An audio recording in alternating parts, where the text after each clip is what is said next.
Welcome back. Today in our Sunday Spotlight, getting toys to kids this holiday season. The 12th annual Analeh Holiday Toy Drive is underway. You can drop off toys starting today at noon, or you can make a donation online. Joining us in Studio A to talk about it, there's all the information on it. We want to talk about it with the Toy Drive's founder, Alfaro. She's joining us, as well as Barbara Damon, the president and CEO of the Prudence Crandall Center in New Britain, one of the beneficiaries where all these toys go. Anna, I want to start with you. The Analeh Holiday Toy Drive, that's your TV show on Univision, and you've been running this drive for 12 years now.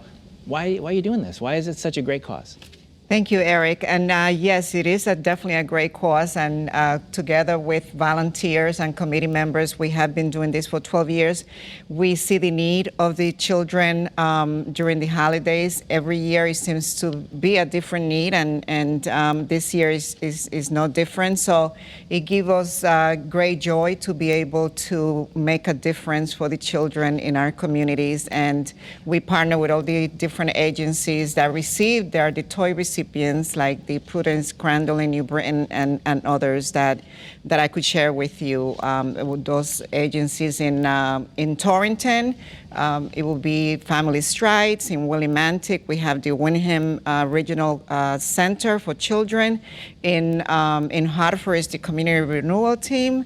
And then in Springfield, it will be Square One. So these are the toy recipient agencies that, you know, with your contributions, everyone is so generous. We will definitely bring joy to a child during the Christmas. Well, and we heard some of those locations. Certainly our viewers all around the state can have an impact in their communities with such a wide reach. I know we have some pictures we can show from previous toy drives. Once again this year it's a drive-through, which is the second year in a row where, and this is some of the pictures from last year, people can just drive right up to the location there. It's 175 Main Street at the Hispanic Health Council and drop off a toy. That's all. Yes, and we will be very happy to greet everyone with a toy and a gift card.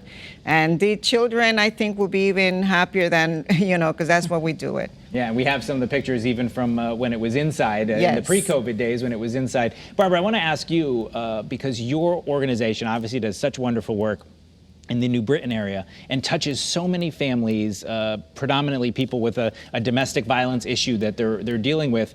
How does a drive like the Analeh Toy Drive help you? Well, you know, Eric, I am so grateful to Anna and her committee for taking this on, because we have people at our agency as well as the other agencies that are going to be receiving these toys who really have been struggling quite a bit. So, you know, we've all been through a lot these last 2 years with COVID. Everybody, right? In addition to that, you think about a family who's experienced domestic violence during this time, and the additional isolation and the severity of the abuse has increased. We have seen the number of people coming forward for services more than in the last 50 years. It's been an incredible increase in the number of people who need us and need our services. And so we know that this has been a really tough time period for a lot of people. And when I think about the children in abusive homes who have been isolated for periods of time at home with an abusive parent and have not been going to school until this year, I mean, the impact has been incredible on their lives and the number of people that they can reach out to for help. So bringing all of that together to coming into our services, families come often with very little. They may only be able to grab what they can on their way out the door to get to safety. And so, you know, there's a little boy that I'm thinking of that was in our shelter recently, a little 4-year-old who he and his mother really had to flee in the middle of the night to find safety, to come to our shelter. And he came with one little blue stuffed animal, and that was the extent of what he had.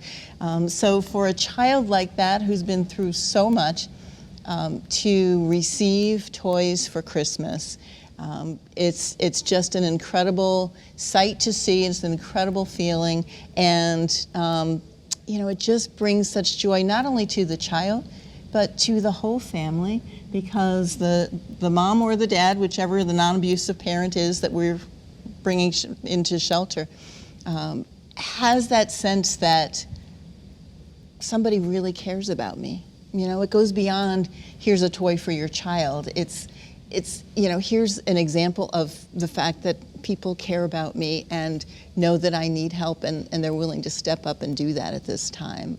And it just fills your heart with joy. It really does. Yeah, and it certainly is a thoughtful thing that you can do, and that there is really a child at the other end of that chain that needs that toy.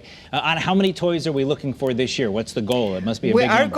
Our goal is close to, I would say, 500 toys. You know, it averages about that many toys every year, and we have had organizations and companies that come with, you know, the employees have their own toy drive. They bring it during that weekend, and so we hope to collect at least 500 toys and gift cards. And you know, Barbara was mentioning about the shelter. I remember a couple of years ago, one of the toy recipients was a shelter, and what this agency rep said was that, you know, the children that were in the shelter were afraid that they would not receive a toy. They were sad because they were not at their house, and so they didn't think Santa Claus would find them.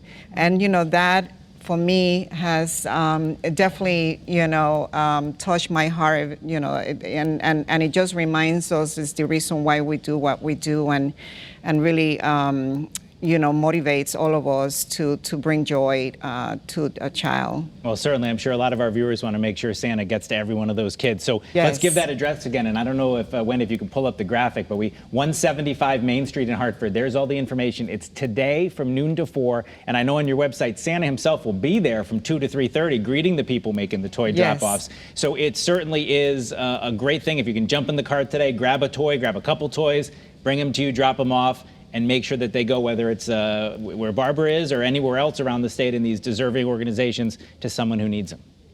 It's a great cause, and you can make monetary donations as well. Absolutely. Through the United Way donation site, everyone could make a donation, and those donations will also go to the agencies. And Barbara, we only have about 30 seconds left, but certainly the need, you know, not just at your organization, but at all of them in these days of COVID, it must be a greater need than even normal.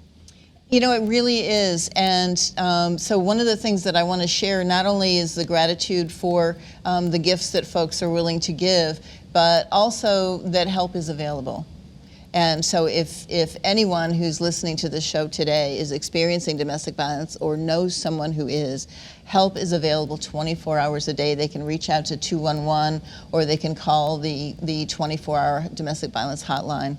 Certainly an important message, an important cause. Thank you both for being here. Let's give you that information one more time. We'll tell you, if you'd like to make a donation, you can stop by the Hispanic Health Council parking lot today between noon and 4. That address, 175 Main Street in Hartford. If you can't make it, you can also text Toy Drive 21 to 41444. You'll be taken to a link to make a donation by credit card.